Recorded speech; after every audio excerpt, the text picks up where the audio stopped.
Well, welcome everyone to Life Beyond PhD seminar series. This is our used to be quarterly, but then pandemic has really helped us and we're starting to do it like, bi-weekly. And this is the time when we bring a lot of our alumni or other professionals who are working, who've received their PhD and possibly postdoctoral training, and they're working in diverse job sectors, sometimes academia, but mostly industry, right? So the focus of this event is to tell you that there is life beyond PhD, and this is not the end. There's a lot more, tons of opportunities out there which you can participate in. You do not have to just think about one linear career path because that has changed over the period of time.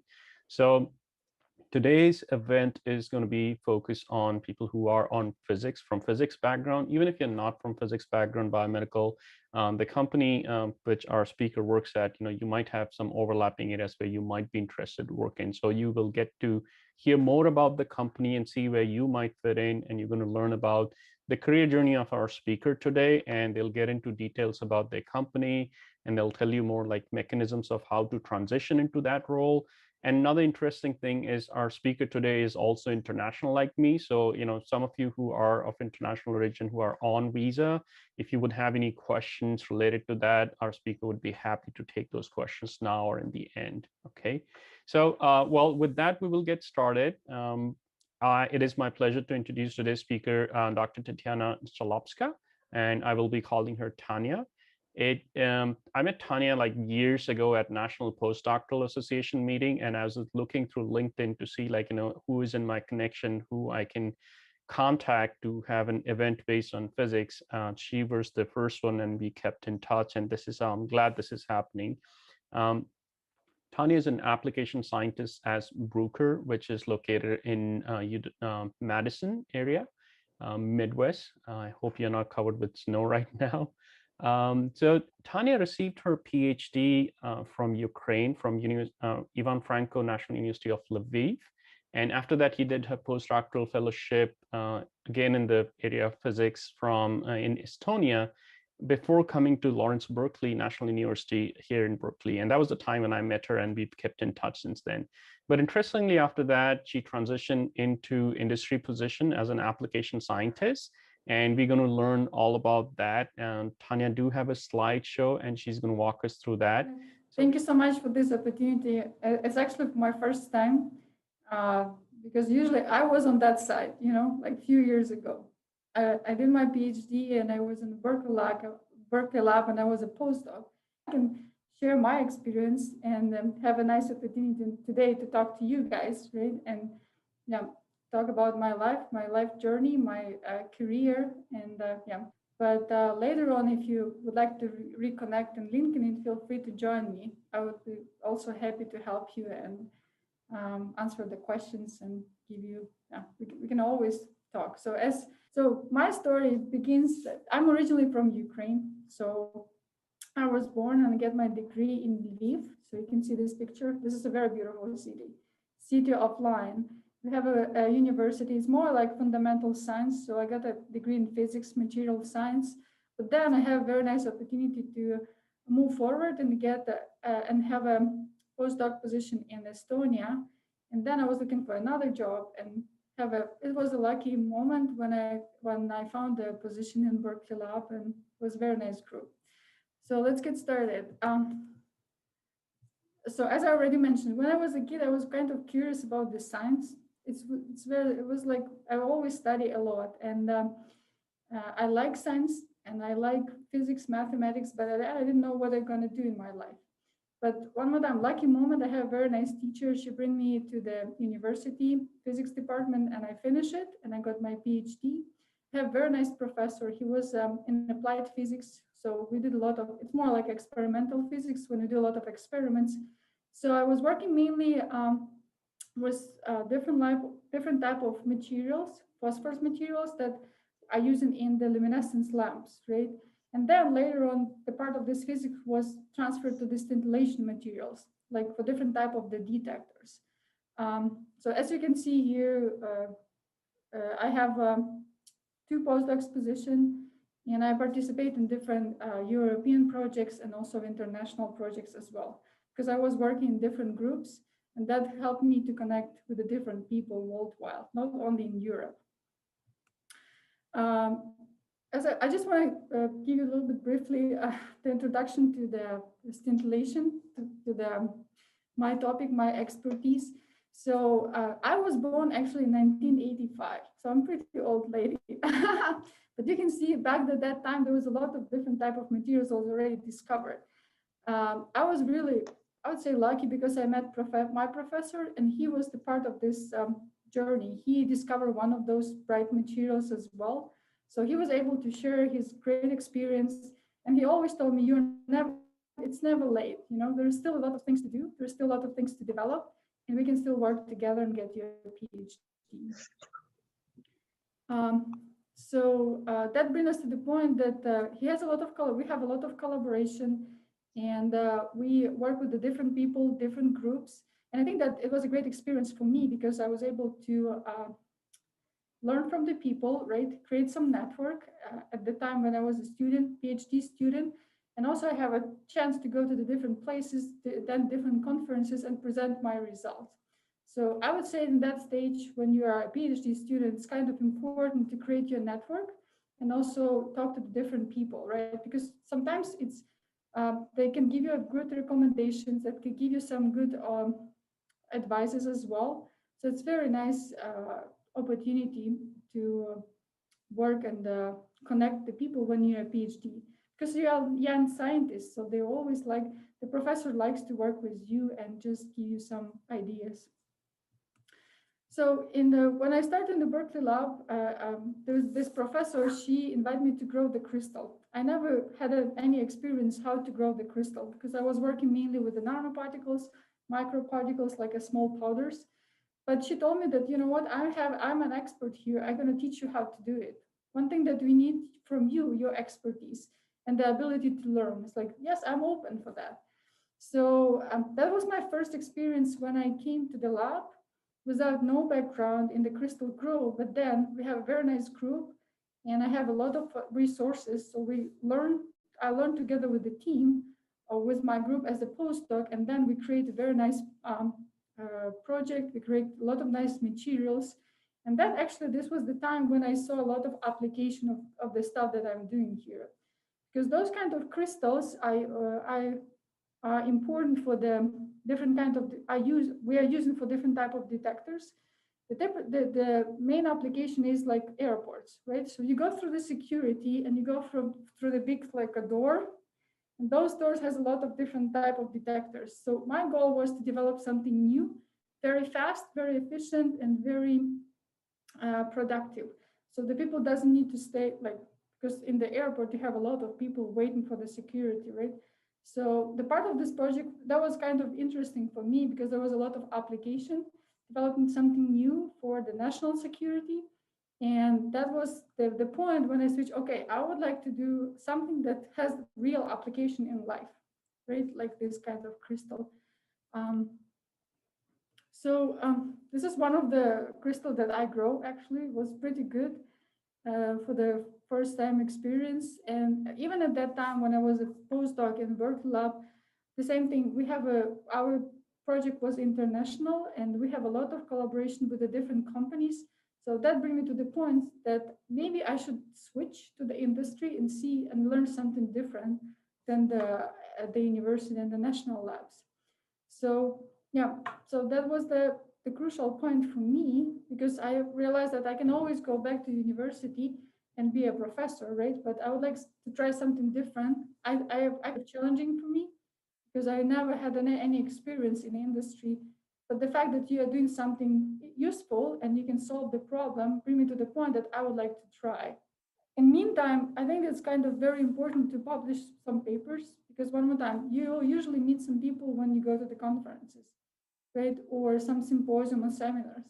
So during the time when I was a postdoc, I was trying to publish as much as possible just to build my CV, let's say like that.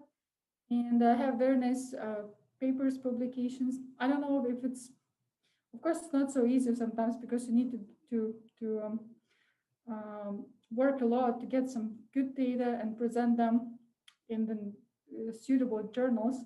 But still, I really encourage you to try and just publish as much as possible and also present your results, your publication during the conferences. This is also kind of important when you go to the industry.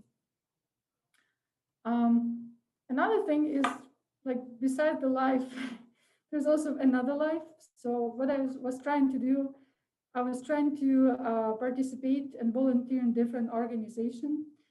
I know that it's time consuming, but for me, for the young person, it was kind of interesting because I like to work with the kids, and we have a lot of opportunities in our lab. We have a different trainings and resources for the kids. So the parents bring the kids to the lab, and we teach them some physics. And also we have very nice postdoc association where we get together young people and just invite different speakers and different professionals as well. So I was a part of this postdoc association as well. I would say it's also a very good experience because you start to connect with other people with from the different fields, and also you build yourself. You kind of uh, you're not working on one project, right? You keep balance between the life and between the science as well. So in my case, it was very useful because when I started interviewing on this company, they was looking on this on my profile, and they was very happy that I did a lot of social work, like works as well, right? All of this kind of volunteers programs. So that brings me to the next slide. So right now, today, I am application scientist at Bruker XRF. Our company it's analytical company. I would say it's quite small, so it's not a big company, but it covers different type of analytical techniques like X-ray fluorescence, X-ray diffractions, X-ray microscopy, like everything that comes with the X-ray. Or we have a different division, so it's not only about the X-ray analytical techniques. It's all about analytical techniques, but there's a different type of divisions. And we have a lot of different analytical instruments here. Our main office is in Madison, Wisconsin, but we also have we also have office in Santa Barbara. We also have office something in Minneapolis, that area. So it's like all over the US. And also the main office is in Europe, right? So Bruker is an international company. So I was looking for a job, I think like before, I know by default that I couldn't stay in the national lab because my professor told me that unfortunately she's gonna retire soon and I should look for the job. And then she recommended me to look around the different analytical companies like Bruker, Thermo Fisher, if you're familiar with those, or Pan Analytical, something that produced the equipment that we use, right here. So I was like, that was my first step actually. I went to the website and look on the career. So every single company has its website with a career, with a description of the different techniques and different instrumentation. And then I found that they have an open position for application scientists. By default, I realized that the application scientist, this position is slightly different that I'm doing here in the lab, right? Because it's industry, it's more customer oriented, and it should have a lot of strict deadlines by default. But I was just curious. It's like, well, I'll just go and talk to the people and see how it looks like, right? So they invite me for the interview, and I come on site to this office actually. So I fly from California to Madison in one night, and I meet all the people. We talk together, and actually I really like it. I realized that we have great. This is a great instrument. This is a great place for me because there's a lot of applications. You always work with the people, and you're always learning something new day by day. You don't know what your schedule looks like, but eventually you work with different type of materials, and that's kind of exciting. So I was kind of happy about this position, and it's like, okay, we'll see how it goes. And actually, they like me a lot, and they say, you know what, you are qualified for this position, and we would like to work with you. So yeah, that was my story at Bruker. I think that this kind of position in general is more stable, right? because as you are as a postdoc, you always focus, you always depend on the project, money of the project, the budget, right? And it's going to be for 2 years or 3 years. In this kind of position, it's more stable because it's like a permanent position, and but there's a lot of opportunities as well. So, for example, you can move forward and you can be a manager. You can move forward. You can switch to uh, marketing. So it's you don't need to stay only in this position in customer service, right? You can always look forward and just move around the company as well. So for now, I really like what I'm doing here because it's more different type of application, work with the customer.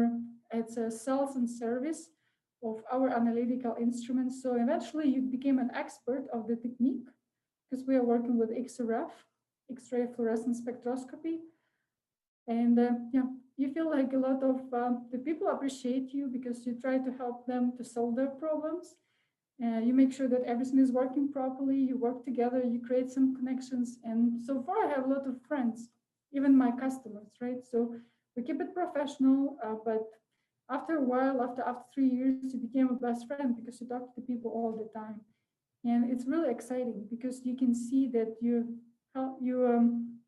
the people appreciate your work, appreciate your time, and I think this is the best motivation to move forward and be successful in this position here.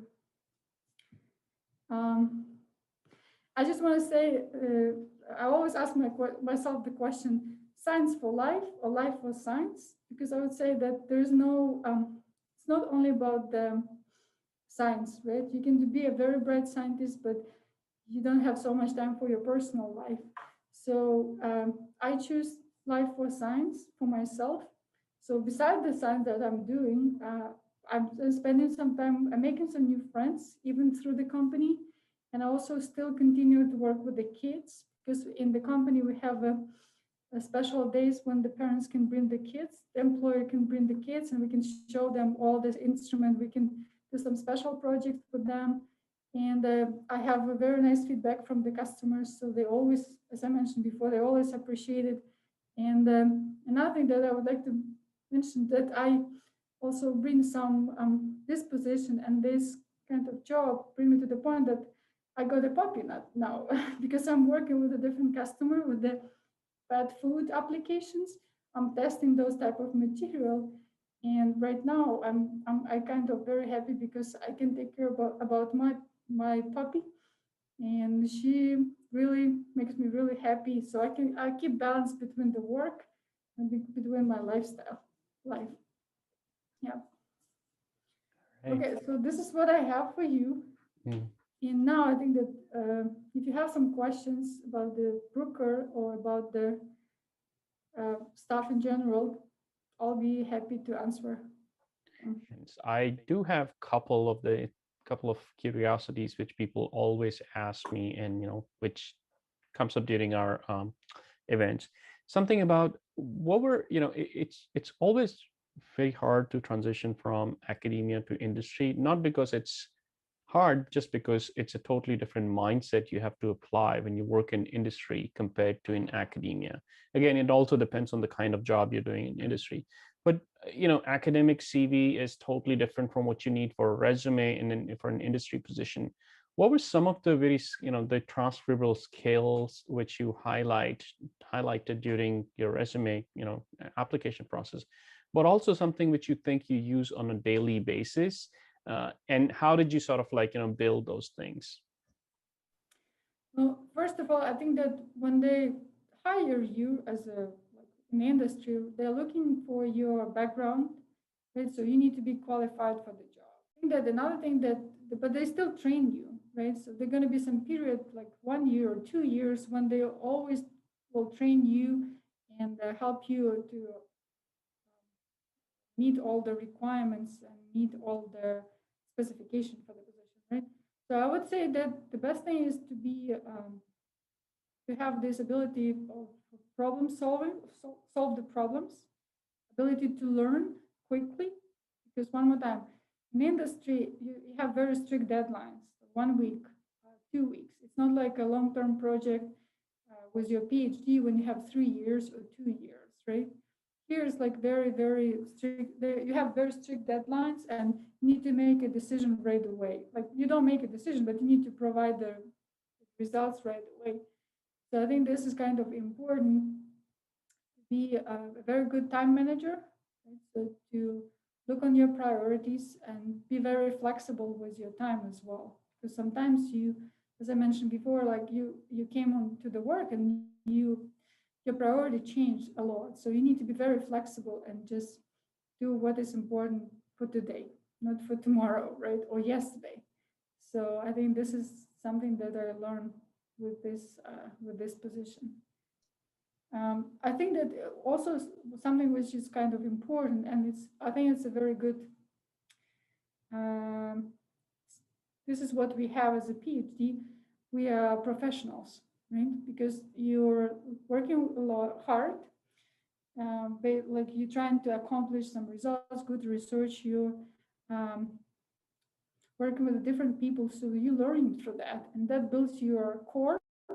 And then when you come to the company, you're already professional. You have your background, you have your network relationships, and I think that's kind of important as well. And that helps me to establish in this position, right? To I don't compare myself to other people. I'm just like doing what I can do, and I'm doing it good in the way that like I'm happy about the stuff what I'm doing, because this is my name, this is my job, this is my how to say personality. So I would say that I don't want to compare myself to other people. I just do my job properly, right? Professional, perfect in time without any delays. And I think that the company appreciate that a lot. Okay, that's good to know. Thank you. There's one more question in the chat in the direct message about, when you look at people applying for industry positions, there are a lot of PhDs these days, and usually a company or industry gets like hundreds of applications for a position. What really makes your application stands out for a job compared to other candidates? And what do you think would, really helped you, with something which you could really, we always have this aha moment in our application process when you're going through interviews where you like, yes, this is a moment and I can talk a lot about it, and this is probably going to help me to stand out. So what's that? Well, I would say that I will never apply for a job which is not for me, first. Like I was working like in this position. I know that this is an analytical company, and this company is focused on X-ray, and I have this experience before because I was working with X-ray a lot, like all of these different spectroscopy, different techniques. So this is the time when I can talk about it, because I'm an expert in that specific in this field, right? So when you're applying for the job in industry, look for something that match, I would say, your expertise, right? If it's a material science, let's look something for some companies that are focusing on material science. If it's a bioscience, look for them companies that focusing on the bioscience. And it doesn't matter if you're going to be, you can still apply for engineer, or you can still apply for the some application position, because they're going to train you. But if you have that background that they need, they will hire you for sure. It's not like Ramadan, so it should match your personality and your expertise. Mm-hmm. Because otherwise you're going to waste a lot of time for nothing. That sometimes it's very hard. It's very disappointed.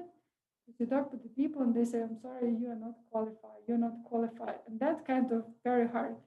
That's an interesting point you bring up.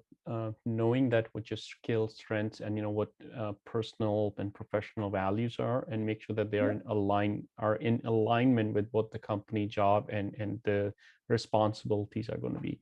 Because many times we see that it's just because it's an industry position. Of course, academia compared to industry, or industry compared to pays a lot, so we just jump in because of that reason, and then after spending 6 months to a year, like, this is not for me. Okay, so I mean, it's a great experience, I believe, but then at the same time, I think it would have been better if you had done a little bit of, better preparation. So moving on, there's one more question. Yasmin would like to know, can you tell us a little bit more about like your day-to-day science projects, which you do at your job? Well, so my part of the job is to sell the instrument and support the instrument, right? So when the the customer will always send some samples to validate the performance of the instrument. And then later on, when they buy this instrument, we need to make sure that they know how to use it, right? So it's like application support and customer training and application training as well. Um, so day by day, it's like you usually run some sample, do some. It's still science because you don't know very well the material, so you need to investigate a little bit, right? See, to check different sample preparation. I sometimes implement XRD and XRF, both different type of techniques. I work with my colleagues just to get more information because there's a lot of different factors. Then once you run some samples, you write the reports as well. Like I'm sure that you write some reports for your PhD project, right? So it's kind of similar. You write reports, results, discussion, conclusion, highlights, what you recommend. Then you talk to the people, present the results, or you talk to your colleagues. There's always some discussions. So it's like one more time. It's day by day, slightly different, but I don't. I would say you don't need to scare about it. One more time. You're not working by yourself. You're working with a team, and there's always a team. There's like a manager. There's a couple of scientists, a couple of engineers together. And if there is some problems or if there is some concern, you can always talk to people, and they will discuss and find the best solution for that specific project. Mm-hmm. They're happy to help. It's not like you're by yourself with the problem. Mm-hmm.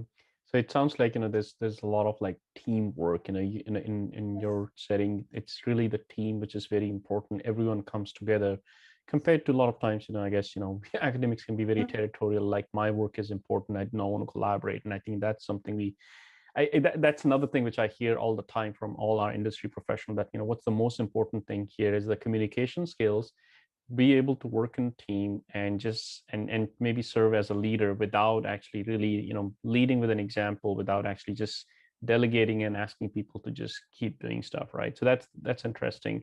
um, there's one question from Javier, and Javier, as I was telling earlier, like being an international postdoc, international scholar, there are many things very unique challenges we face, and you yourself have been an international scholar.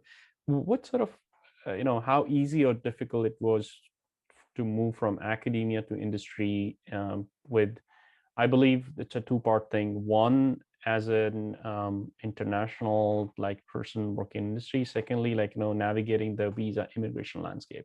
What strategy did you adopt? Like how did you?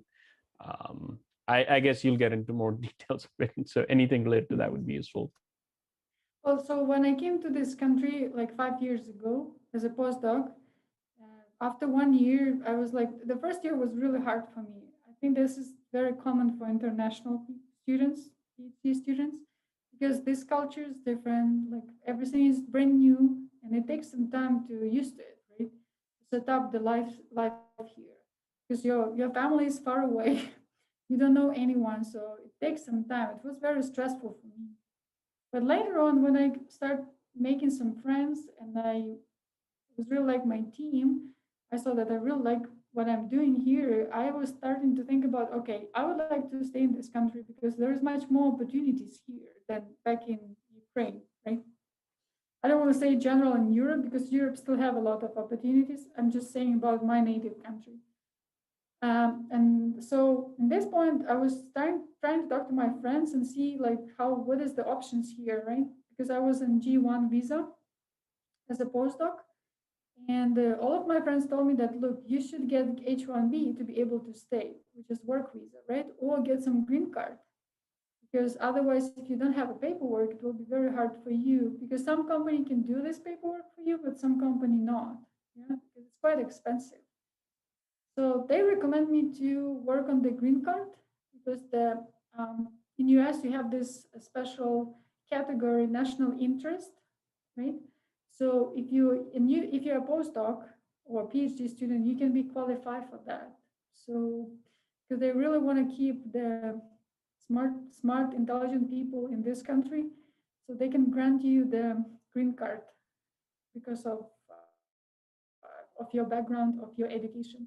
So that was my point. When I was on my second year of postdoc, I applied for this green card for national interest, and that kind of opened me the door to the industry because I was independent. I had already my paperwork, right? And I was able to look around and see if I can apply for the job. Because then the first question, if you have a background and you qualify, the second question during the interview is, what about your visa status? What kind of visa you have here? And one more time, there is some cases when they will, if they need you, they will do the paperwork for you. But there is some cases that they say, okay, we are very sorry, but we like you. You have a very nice background, but we cannot provide you a visa, right? So it's kind of, I would recommend to, if you're a PhD student, international one, work with a lawyer and just see if there is options for you, right? Just start this process before you finish your PhD. That's I like that. Yeah, that's a good advice also, because I do remember when I was on J1, and when time came for H1, I realized that I did not have waivers. So just be proactive. And also when it comes to green card, just like get the paperwork ready in advance, because it is a very long process. And if you do it at the last moment, you might just end up paying a lot of money, and then that might just be a problem. I am going to add one more thing in the chat. There's again, for like some of you who are international scholars, myvisajobs.com is the one where you can just go in and search for the companies which are sponsoring visas and how many they are sponsoring. So this will give you some sort of an indication. Let's say if you're applying to Bruker, you can see how many visas Bruker sponsors every year, and how, what's the success rate. So that'll give you an idea that, okay, maybe it's better to apply for this company instead of applying to some company which doesn't even sponsor any visas, right? That will be sort of a lost cause. So that's wonderful. I have another question from one of the attendees here asking, so when your PI said, okay, I'm going to shut down my lab, you should go and look for jobs. How did you start looking for the process? It's such a big world out there. People recommend Indeed, Glassdoor stuff, and then LinkedIn jobs. How did you really narrow down your search and saying that this is the kind of industry you would like to work in? This is a company you would like to apply to. How many did you apply to? What sort of help did you get to prepare for your like resume, cover letter, and how did you network, informational interview? What was that process like? Well, so I talked to my boss like 6 months before the end of the project, right? At least, like I think like the end of the project was September. I talked to her in April, and I was asking her what I should do next. And at this point, I have some time to look around, 6 months basically. And first of all, I start with the CV, because one more time, CV for university academia is slightly different than CV for industry. Totally different, I would say. So I have some friends in the industry, and I was asking them to help me out. So I forward them my CV, and they can actually give me some recommendation how to write it properly. It's quite important because even if you loaded your CV into different accounts like Indeed or LinkedIn, right, profile, in order to find your CV, they will, like the HR people will type special phrases, right, like XRF, X-ray, or material science. And in this way, this searching program will find exactly what is needed, right? And if your CV doesn't have those special phrases, they will miss your CV. It's kind of hard, but it is what it is. This is the new reality. So the first thing was my CV. I was starting to look into that, and then I was looking. I was I know we have a couple of instruments in our lab, so I already work on that instruments, and I know exactly how it looks like. So my first priority was those company that was our supplies, right? That I already have some experience with. So Bruker was one of them. There was a Pan Analytical, another instrument that I had. That was my top 10 analytical companies that I was reach, send my CV, look on the career on the websites. So for me, it was like a little bit, I know exactly what I want to try. But I also look something around in Europe as well, because you always need to have plan B in case if plan A doesn't work. So I was looking also on the website and different in Europe as well. So I was just typing the postdocs in Europe, yeah, and I found actually two positions in Europe, one in Germany and one in Switzerland, and I was ready interviewing for that as well at the same time. So I would say that there is no simple answer for this question, because it's also from like it's from case to case. But I would say that just make a list of the some company that it will be interesting for you, right? Important, and then besides the industry, also consider the academia as well. So make two resumes, two CV, two cover letters, resumes, and just send everything in different places, and then you will see what will who will come back to you, because you cannot focus only on one company, on one position. You need to send it to different companies at the same time. Then work like see, because there's, as you said, there's a lot of people that have a PhD and everybody is looking for a job, especially these days. But I would say that there's not so many people who qualify for the job as well. So if you write the resume in a good way, and if you have a background, and if you have a nice personality and skills for that position, I'm sure that they will consider you as a candidate. And they will invite you for the interview, and then it all depends on you, your personality, your if you're a team player, because people will talk to you, and they're really looking for the team, like a team member. Right? So not only about the background and knowledge. Like in my case, it takes me like 6 months at least before I get the job. But I sent my resume and my CV everywhere, US, Europe, and as I mentioned before, I already considered to go back to Europe in case if it's not working here. And that was okay. I mean, I still like Europe a lot. That will bring me close to the family. You know? Okay. There's nothing wrong with that, I think. Yeah, I think that's a good point, because sometimes we think that there are not that many positions in the home country or the other countries, but seems like it's a world which is expanding, and a lot of countries have their branches or offices in other parts of the world. Also, feel free, Yep. look there. There might be a lot of opportunities back home, instead of you do not have to go through the struggles of visa process. So there is one question which I think which comes up always during our discussion about pandemic. We're in the middle of a pandemic, and we do not know how long it's going to last. At least we have a solution, but just a matter of time how long it takes for to get that shot into our arms. But Yeah. how has pandemic really affected your job industry, like your company as such? And what sort of trends are you seeing? How stable or unstable? You hear this all the time, and I've heard that from my PI many times, that oh, academia is super stable, stay here. Industry, you don't know, they can fire you any day. So it's like very unstable. How much of that is true, and also how has that really affected, like change in terms of pandemic right now? I think that the pandemic, it's a very interesting time for all of us, and it doesn't matter where you are in the university or in the industry, it will affect you the same way. I mean, everything was stopped. Remember, in March, April, everybody was locked at home. So, and nobody knows what to do. I mean, it's unusual situation for everyone. But what we see right now, that eventually economy recover, right? So people still need to buy gas, people still need to build the roads, they need cement, and they still need to have fulfill their cars with the gas. So we focus mainly on the customer support, because this is essential business for whole country.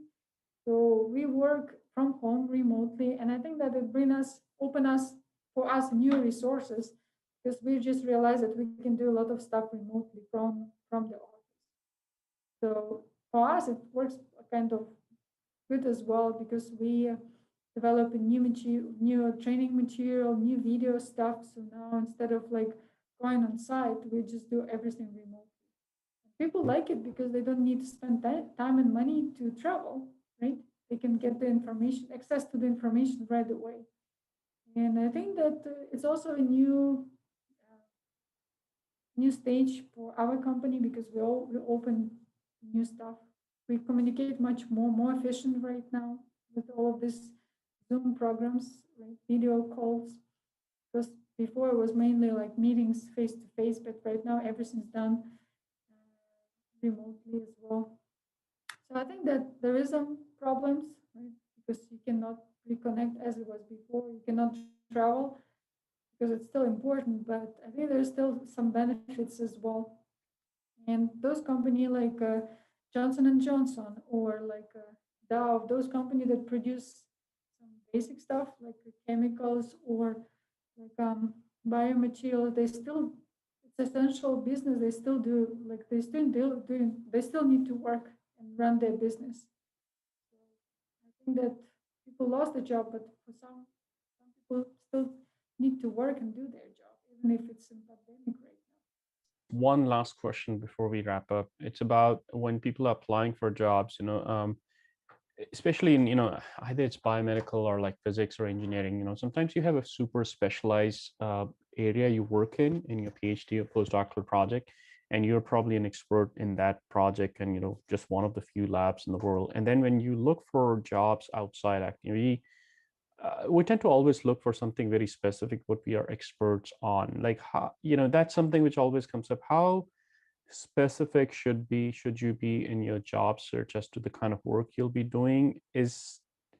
Should people stay that, or maybe just like throw a wider net and see what comes up, which is still related to what your expertise is, but not be like really gung-ho about like, well, this is what I want to do. If I don't find anything, then I don't want to get into this job. What's your now. advice on that? I would still like look up. You always you can go on the website of the company and see look what they're doing, right? And see if you like it or not, because this is your call. If you're willing to learn, right? Because like if you don't like it and you don't want to learn, that doesn't help you at all. But if it's something new, something interesting, and you are willing to learn and work hard, be able to get things together during the training, I think you should still apply for that. I would say that I'm a physicist, though I will definitely stick with the physics, but I also can go to the material science and do some develop some new materials to go to the chemistry, right? Because I still have a background, and if I need to learn something new, I can do that without any problem because you have those skills as a PhD. You're learning all the time, day by day, to accomplish your goal. So I would say that, yeah, you don't need to be scared to learn something new, to apply for something new, but you need to be ready to work hard, right? And like, for example, this first like 3 months or 6 months going to be a lot of training. So you just need to learn, and spend some time to get things done. Because Mahmoud, nobody will wait for you. I would really like to like sincerely thank you for taking time out. I know you're busy, you're still at workplace, and you are still able to take time out to talk to our trainees. And I have added your LinkedIn URL here in the chat, so Mhm. if people want to connect, and I've given an example also how you should be connecting, the etiquettes and the basic ethics. So that would be useful in future if after 3, 4, 5 years, when you're ready to graduate or when you need some help from Tetiana, Mhm. you can just write a message. When you write a message, she will see that you did attend this thing or how you're connected. And that goes a long way. So always good practice, write a brief message so that people remember you. But Another thing that I was thinking about that when we are in industry, all the companies has a lot of different type of seminars and trainings as well online. So if you would like to know what the company is doing, you can always search that stuff in YouTube or uh, in, just Google it on the web, look on the website. and that will give you some kind of idea what they're doing, right? If you Mm-hmm. like it or not. Mm-hmm. Because one of them, because of this pandemic, they create a lot of content right now, and all the conferences are already online. But with that, I would thank you again, Tanya, and appreciate your time and looking forward to keeping in touch.